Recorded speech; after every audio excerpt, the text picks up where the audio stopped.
давние времена жил один падишах. Он считал, что старики после 70 лет ни к чему не годны, и выгонял их из своей страны. А у одного джигита был отец, которому как раз исполнилось 70 лет. Не хотелось парню расставаться с отцом, и он прятал его в своем доме. Старик никогда не выходил на улицу.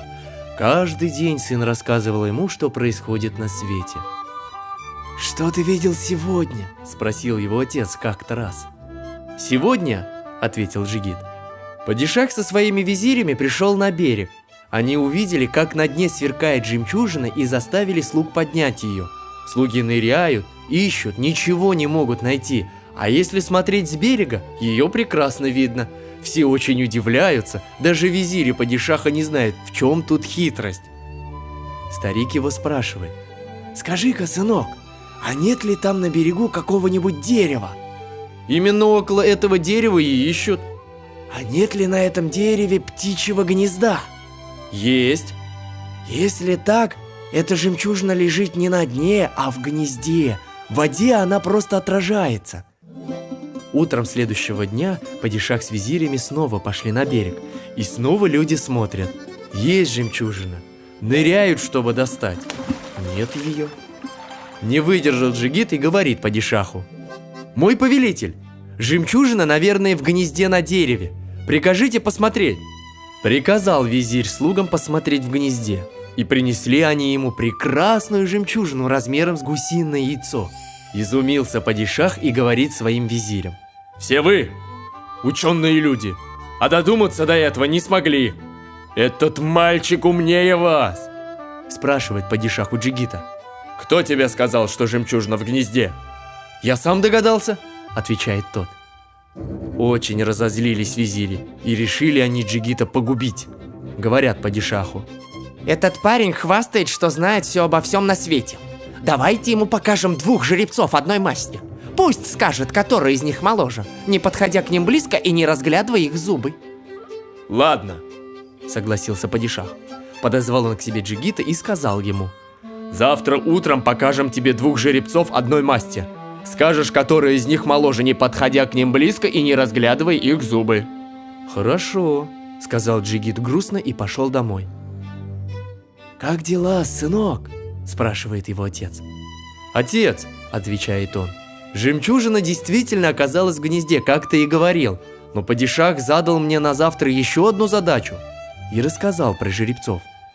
«Ладно, сынок, это не очень сложная задача», утешил его старик. «Завтра, когда увидишь 2 жеребцов, тот, что моложе, будет бежать резво и весело, а старый отвернется и уступит ему дорогу». Запомнил джигит слова отца и на следующее утро пришел к падишаху. И визири тут как тут привели 2 жеребцов одной масти и одинакового размера. «Который из них молодой, а который старый?» спрашивает визирь. Присмотрелся джигит к жеребцам и видит: один бежит быстро и играючи, а другой голову опустил, идет медленно. «Вот этот молодой, а этот старый», указал джигит. И еще сильнее разозлились визири и придумали новое испытание. Взяли они 2 одинаковых, гладко обтесанных бревна, сделанных из одного дерева, каждое длиной ровно в сажень, и говорят: «Скажи-ка нам, какое из этих бревен было ближе к корням, а какое ближе к вершине?»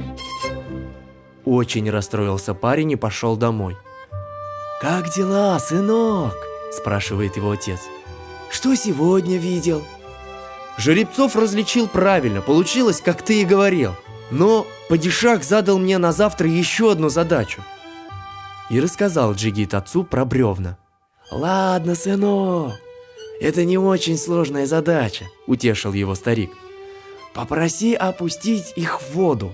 Когда они поплывут, то, что было ближе к вершине, будет чуть выше, чем то, которое было ближе к корням». Запомнил джигит слова отца и на следующее утро пришел к падишаху. И визири уже там. Сделал джигит все, как сказал отец, и снова угадал правильно. Удивленный падишах спрашивает его: «Скажи, кто учит тебя, как отвечать на мои вопросы?» Джигит отвечает: Я сам знаю ответы. Нет, не поверил падишах. Ты еще слишком юн для этого. Если не скажешь по-хорошему, брошу тебя в темницу. Делать нечего. Пришлось Джигиту признаться. Есть у меня отец, которому 70 лет. Он и научил меня всему.